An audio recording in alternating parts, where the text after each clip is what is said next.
आपको कथा सुनाता हूं। एक सम्मन नाम का मनियार था। बहुत ही निर्धन गरीब थे। दोनों पति पत्नी, उसकी पत्नी का नाम नेकी था और दोनों पति पत्नी परमात्मा के शिष्य हो गए थे। कबीर भगवान के ज्ञान से परिचित हो गए थे। एक उनका लड़का था 10-12 वर्ष का, उसका नाम सेऊ था।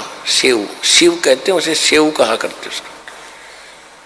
तो तीनों के तीनों भगवान के ज्ञान में खूब रंगे हुए थे और जहां भी वो जाते थे सम्मन और नेकी पति पत्नी चूड़ियां पहनाने के लिए गांव नगर में, तो वहां परमात्मा कबीर जी की चर्चा करया करते थे कि हमारे गुरुजी इतने सक्षम है, हमारे गुरुजी इतने सक्षम है। ऐसे सिकंदर लोधी की जलन का रोग ठीक कर दिया, एक गऊ काट दी थी सिकंदर लोधी ने, वो जीवित कर दी। तो औरतें सुनती थी लेकिन मन में दोष रखती थी कि ये बेकार रखे गरीब आदमी, ऐसे कभी हो सकता है? अगर ऐसा होता तो ये होता वो होता, मतलब मन में अंदर दोष रखती थी, सुन अवश्य लेती थी।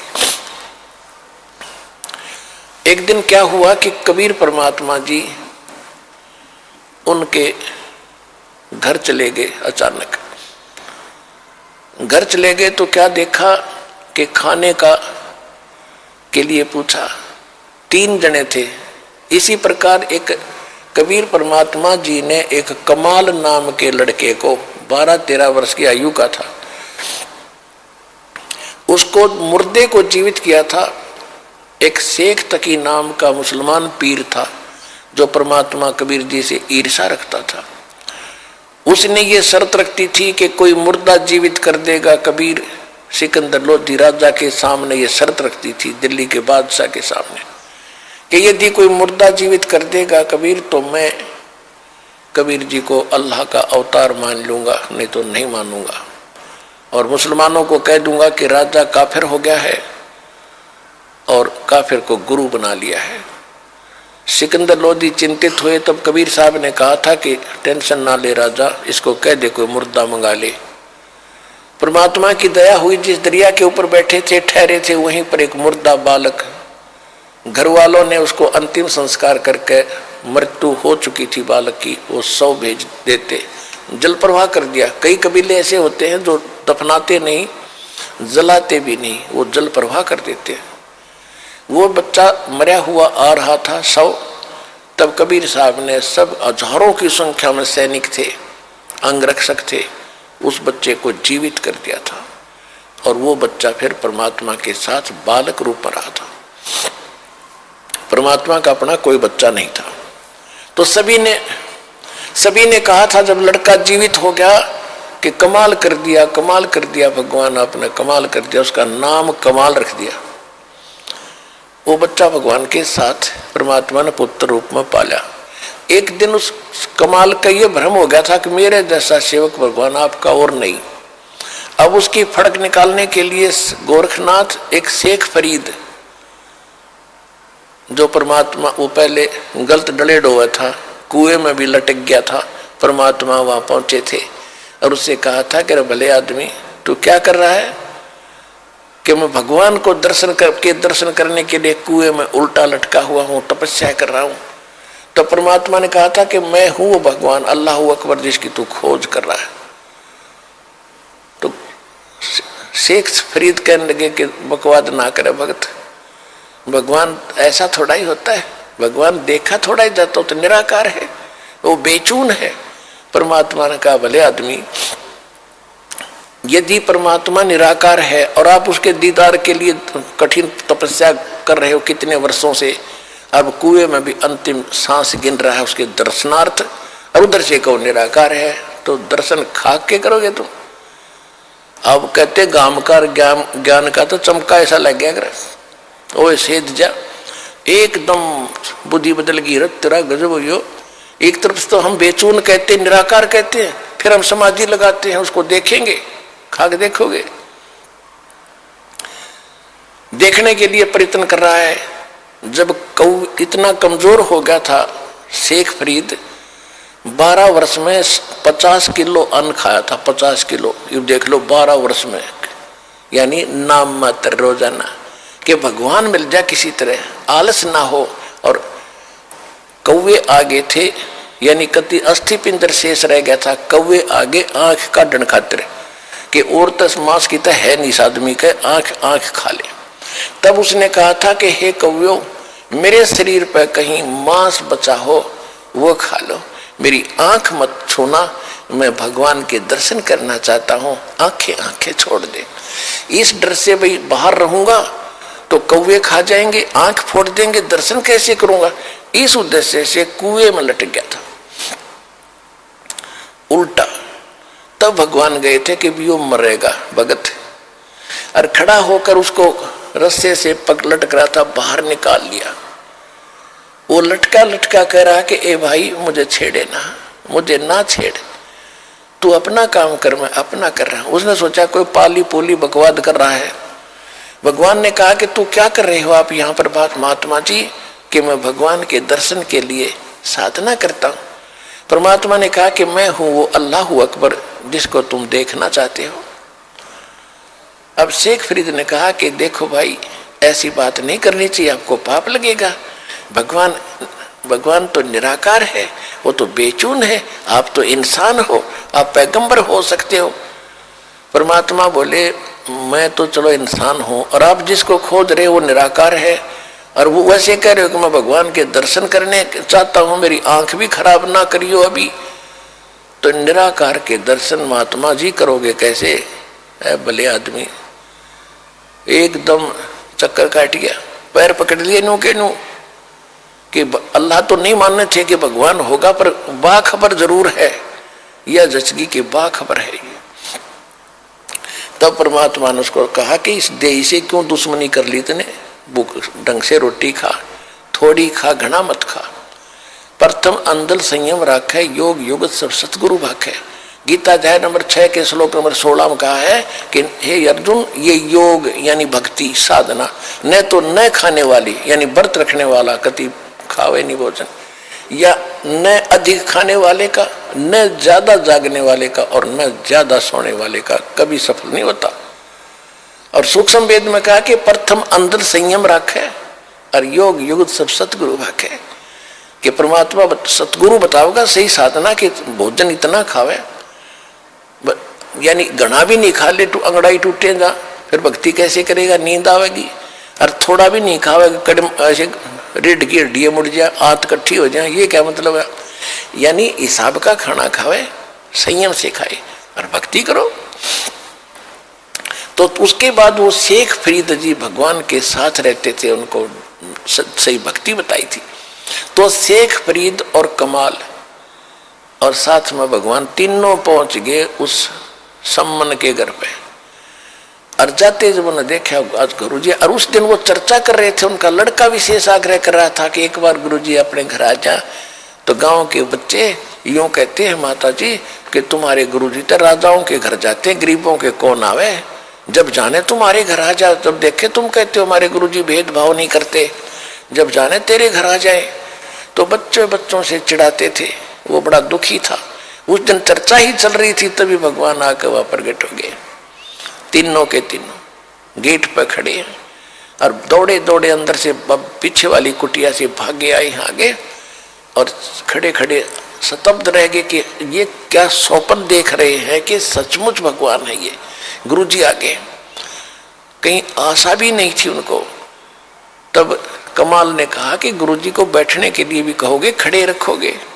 तब एकदम स्वप्न सा टूटा, चरणों में गिर गए, दंडवत प्रणाम किया, फिर बैठ गए। अब सम्मन काफी देर गुरुजी के पास बैठे रहे, चर्चा चलती रही। फिर कहा जी भोजन की सुनाओ। परमात्मा ने कहा भी भोजन खाएंगे, पैदल चलकर आए हैं, सभी को भूख लगी है, बेटा तैयारी करो। अब सम्मन आया अपनी नेक की पत्नी के पास, कहा कि भोजन बनाओ गुरुजी के लिए, भक्तों के लिए।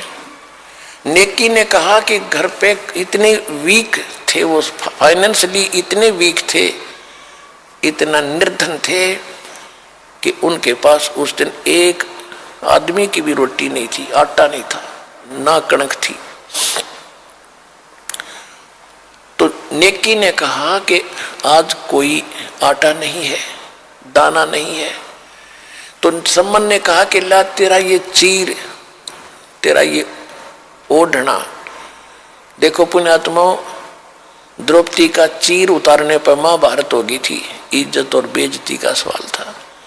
और वहां सम्मन कहता अपने गुरु जी की सेवा के लिए कि ला तेरा ये चीर, कपड़ा ओढ़ना, तेरी वायल, इसको मैं गिरवी रखाऊंगा और कुछ 2-3 सेर आटा ले आऊंगा। नेकी ने कहा कि मैं कई घरों में लेकर गई हूं इस वायल को, इस चीर को, ये फटा हुआ है, इस करके कोई गिरवी भी नहीं रखता। किसी ने आटा नहीं दिया, उल्टा ताने मार रहे हैं कि आज तो तुम्हारे घर फिर तुम्हारे भगवान आ गए हैं, वो तो तुम्हें वैसे ही खिला देंगे, तुम्हारे घर भर देंगे, वो तो बड़े बड़े चमत्कार करते हैं। ये जानबूझ कर बकवास कर रहे हैं। आज हमें ये आटा जान कर नहीं दे रहे, नहीं तो उधारा तो वो भी दे दिया करें गांव के गांव में। तो जानबूझ कर, वो नगर पैसे वाला घना था, इसलिए वो मस्ती मारे थे गरीबों के साथ। गरीब को तो वैसे ही नहीं सताना चाहिए और भगत को सताएगा तो घना पाप लगे। तो सम्मन बोला अब क्या करूं, वो तो कलेजा पकड़ कर बैठ गया। जमीन पर चक्कर आने को हो गए। पहली बार गुरु जी आए मेरे कर्महीन के द्वार पे, हे परमात्मा मैं कितना दुष्ट हूं, आज मैं अपने गुरु जी की सेवा भी नहीं कर सकता है, इस पापी को पृथ्वी पर क्यों छोड़ा जाता। ऐसी ऐसी बातें करके घना चिंतित हो गया। नेकी ने कहा कि चिंता ना करो, कुछ यत्न करो। क्या यत्न करूं अब, सम्मन ने पूछा। कि ऐसे करो, अब तो गुरु जी से कह दो कि जी सुबह भोजन कराएंगे, ये खूब समझ जाएंगे महात्मा है, दोबारा जिक्र नहीं करेंगे। तो सुबह कहां से लाएंगे, सम्मन ने कहा कि सुबह कहां से आएगा, झूठा और बनूंगा। तो नेकी ने बताया कि रात्रि के समय तुम चोरी करने जाना पिता पुत्र, और 3 सेर आटा चुरा लाना किसी का, महात्मा को संतों का भोजन करा के और इनको विदा कर देंगे।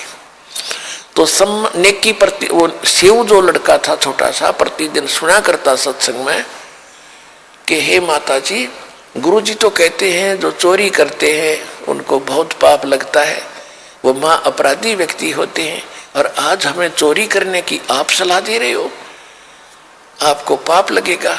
तब उसने कथा सुनाई, बेटा इस नगर का हमने अन्न खाया है और इस नगर के अंदर माया ज्यादा है, पैसे घने हैं इनके पास, इनकी बुद्धि घूम गई, ये भगवान से नहीं डरते।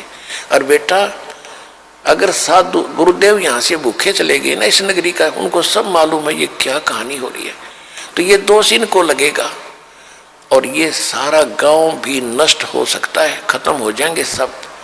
एक कथा सुनाई कि ऐसे एक नगर था, उसमें पैसे वाले लोग घने थे, साधु संतों का आदर करना छोड़ दिया था। उस नगर के पास एक सिद्ध पुरुष आके रात्रि में रुक गया, उसके साथ एक बच्चा था, उसका चेला था। वो खाना मांगने के लिए नगरी में गया तो उस नगरी ने सब ने मजाक कर दिया कि तू मस्टंडा है और खाने कमाने योग के योग्य है, और तुम मांगते फिरते हो, हमारी मजदूरी कर लो, पल्लेदारी कर लो, चलो तो रोटी मिल जाएगी। वो सारी नगरी में घूम कर खाली हाथ चला गया। संत ने पूछा बेटा क्या बात हुई, उस भगत ने कहा, शिष्य ने कहा गुरुदेव ऐसी नगरी मैंने नहीं देखी, सीधे मुंह बात भी नहीं करते और ऐसी बकवास करे। सिद्ध ने कहा कि तू सुबह फिर जाना। अब वो सुबह फिर गया, सुबह गया तो वही बातें, फिर वो वापस आ रहा था। रास्ते में एक कुम्हार था, कुम्हार का घर था, विधवा थी वह कुमारी, 5-4 बालक थे छोटे छोटे, वो खुद काम करके गुजारा कर रही थी। अब उसने वो बच्चा श्याम को भी जाते देखा था, उसको मालूम था कि कोई अन्न नहीं देगा। और कुछ साधु संत ऐसे होते थे जो छोटी जाति वालों का भोजन नहीं लेते थे, इसलिए उसने टोका नहीं कहीं शराब ना दे दे।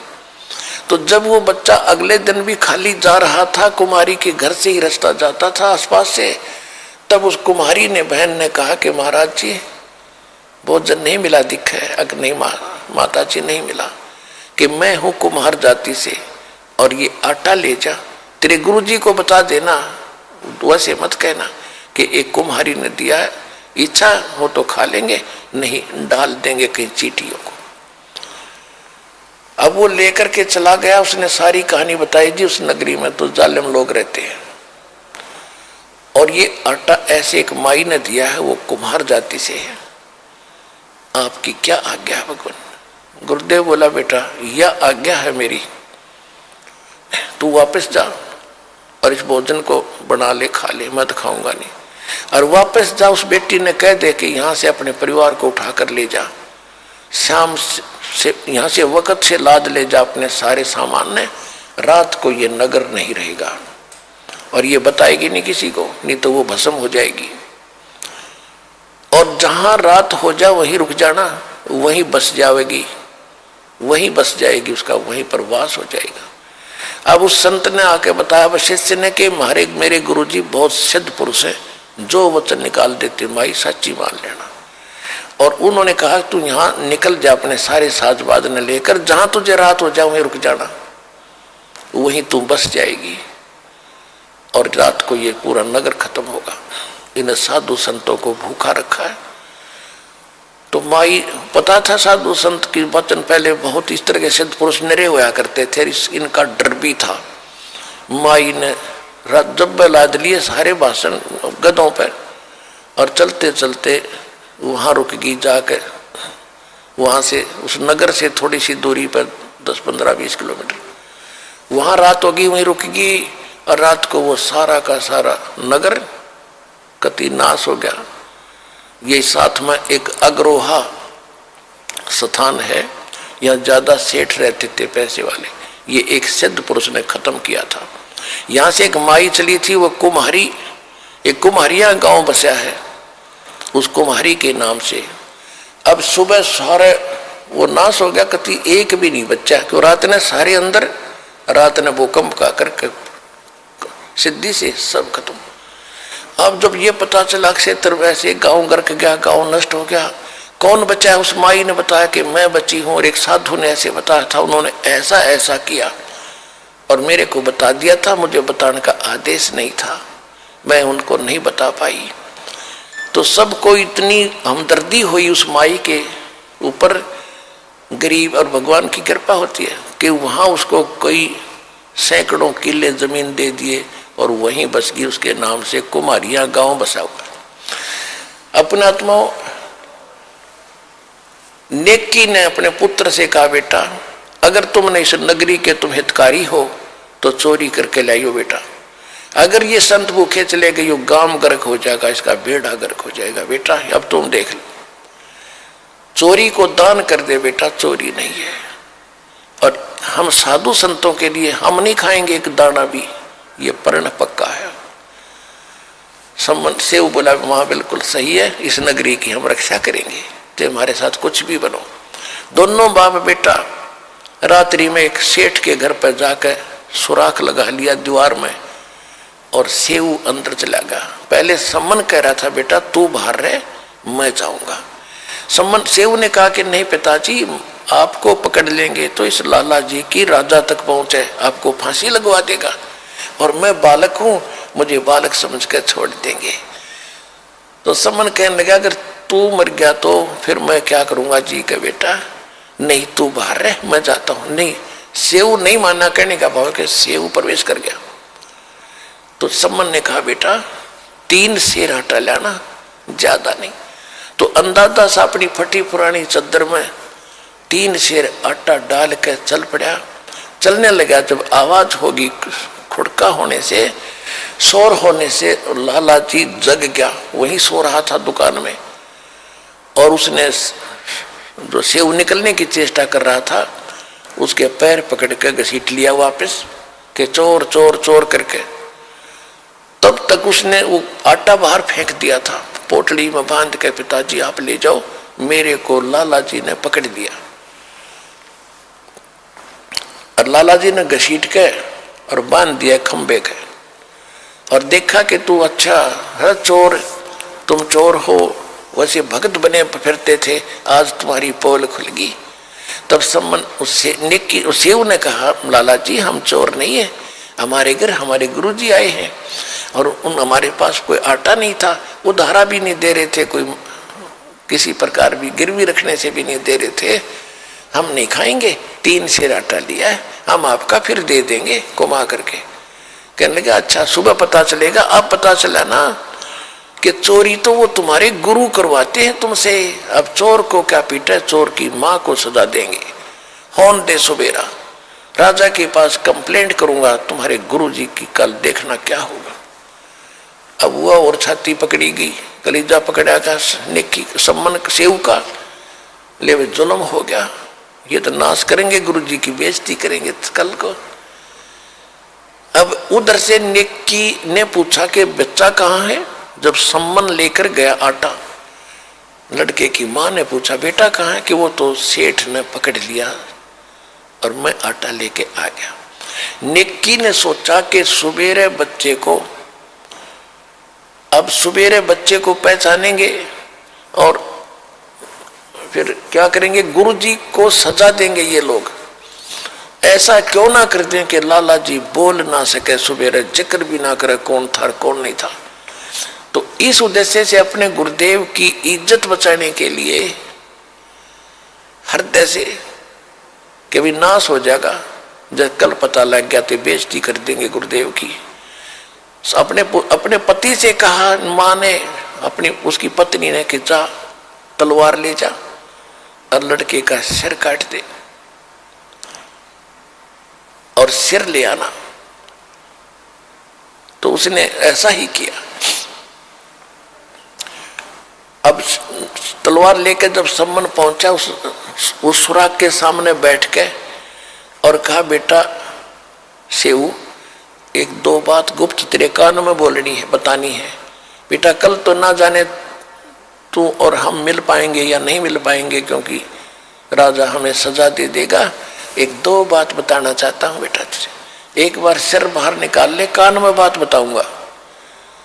अब सम्मन ने, उसने सेऊ ने कहा लाला जी से कि हे लाला जी, बाहर मेरा पिता बैठा है, 2 बात करना चाहता है। तो सेठ ने कहा कि नहीं तुम भाग जाओगे, तुम्हारी कोई स्कीम है कि नहीं, पैर को बांधे रख, रस्से को थोड़ा सा ढीला कर दे, मैं सिर निकाल लूंगा, बात करूंगा। अब जो ही उसने ऐसा सोचा भी चल ठीक है बतला लेंगे क्या बतलाना चाहते हैं, पैर का रस्सा बांधे बांधे ढीला कर दिया, लूज कर दिया। अब सिर बाहर निकाल के सेऊ ने जब सिर बाहर निकाल लिया तो सम्मन का हाथ नहीं उठा। बेटे ने कैसे काटूं, गर्द छुपा ली पीछे को। तब लड़के ने कहा कि पिताजी एक बात मैं बताऊंगा अपने आपके कान में। हाँ बोल बेटा, कि यदि तू मेरा बाप है तो मेरी नाड़ काट दे, ना तो बात बिगड़ेगी कल। मेरी गर्दन काट ले जा अगर तू मेरा बाप है, नहीं तो तू मेरा बाप नहीं है, मैं किसी और का अंश हूं। इतना कहते ही उसमें भी करंट आया। तब बच्चे की मुख से बात सुनकर उसने सिर काट दिया सम्मन ने, और चोटी पकड़ कर घर ले गया, ऊपर शीश को। उधर से लाला जी ने देखा कि ये तो 302 का मुकदमा तेरे लगेगा।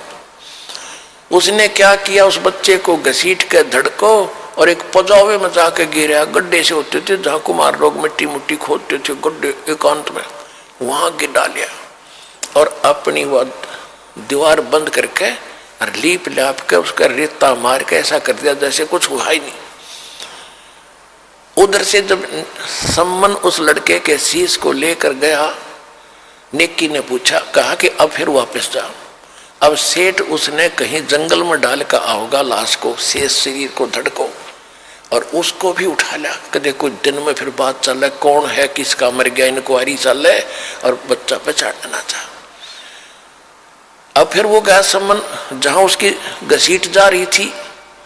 लाला जी ताके अपना बैठ गया करके शांत, और वो लिया फिर उसने ठा के बच्चे के लाश को चादर ढक के और ला के कोने में डाल दी झोंपड़ी के, और ताक में, अलमारी के एक ताक में रख दिया सिर।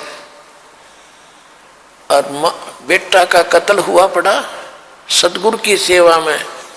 नेकी सम्मन कहने लगा, रोइए मत, रो भी पड़ी ना आंखें मांसू आगे, गुरुजी ने पता लग जाएगा और भोजन नहीं खाएंगे।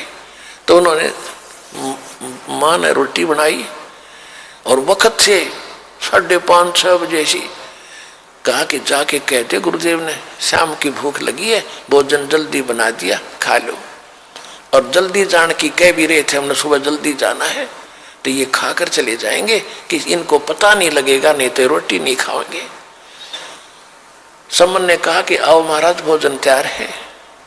तीनों परमात्मा कबीर जी और दोनों कमाल और फरीद जी वो बैठ के एक तरफ भगवान का आसन लगा दिया कबीर जी का, और 3 बर्तनों में भोजन सारा जितना बनाया था 3 पात्रों में डाल के धर दिया, 3 दोनों में पतलों में। थाली भी ना थी, बेचारे गरीब होंगे।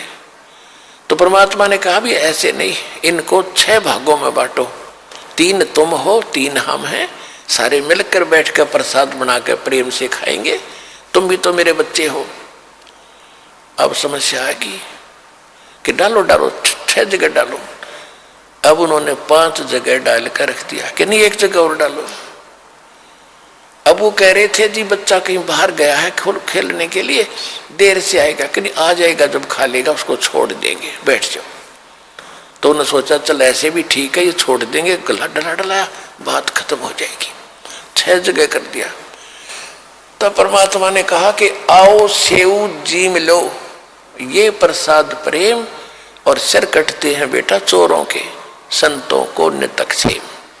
सेऊ धड़ पे शीश चढ़ाओ, बैठा पंगत माही, और नई निशानी गर्दन के, यो ओ सेऊ अकनाही। बोलो कबीर भगवान की जय हो।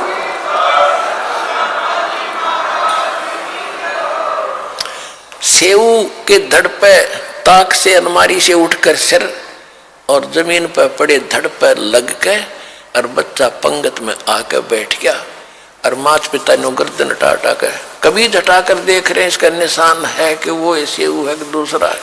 अंदर जाकर देख काहे, हम इतने नालायक हो गए जो पेटा भरा जब कभी आंखें देख ले, वहां केवल रक्त के कण पड़े थे, कुछ छींटे लगे हुए, बच्चा बाहर बैठा, उसका निशान भी नहीं, और अपने हाथों काट रखा बच्चा। समर्थ का शरणाग हो, रंग होरी हो, भाई कदे न हो ऐ काज राम, रंग होरी हो।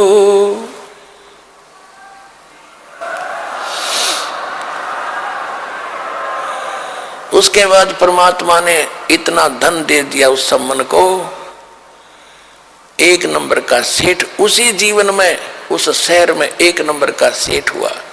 अब यहां गरीबदास जी कहते नुक्ते ऊपर रिज जाएगा रे, करोड़ कर्म जल जा तुम्हारे। इतना समर्पण होकर देखो इस कबीर भगवान पर, ये नुक्ता था, वो कोई शौक नहीं था बच्चा काटने का, उन भगवान की इज्जत के लिए कि हमारे परमात्मा की गुरुदेव की बेइज्जती ना हो जा। इकलौता पुत्र काट दिया, आंखों मासूं नहीं आन दी, तो कहते इनसे प्रसन्न होगा भगवान, इतने सेक्रीफाइस से। कहते नुक्ते ऊपर रिज जाएगा रे, और करोड़ कर्म जल जा तुम्हारे। तो पुण्यात्माओं, तुम ऐसे भगवान की शरण में आगे हो, सच्चे दिल से भक्ति करो, कति आत्मा से, और फिर देखना पल पल में कितने चमत्कार आपको देगा, आप सोच भी नहीं सकते, और मोक्ष देगा।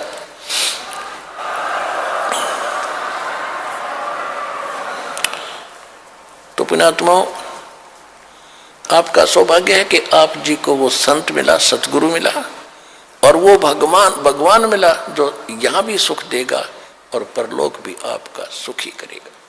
बोलो सतगुरुदेव की जय।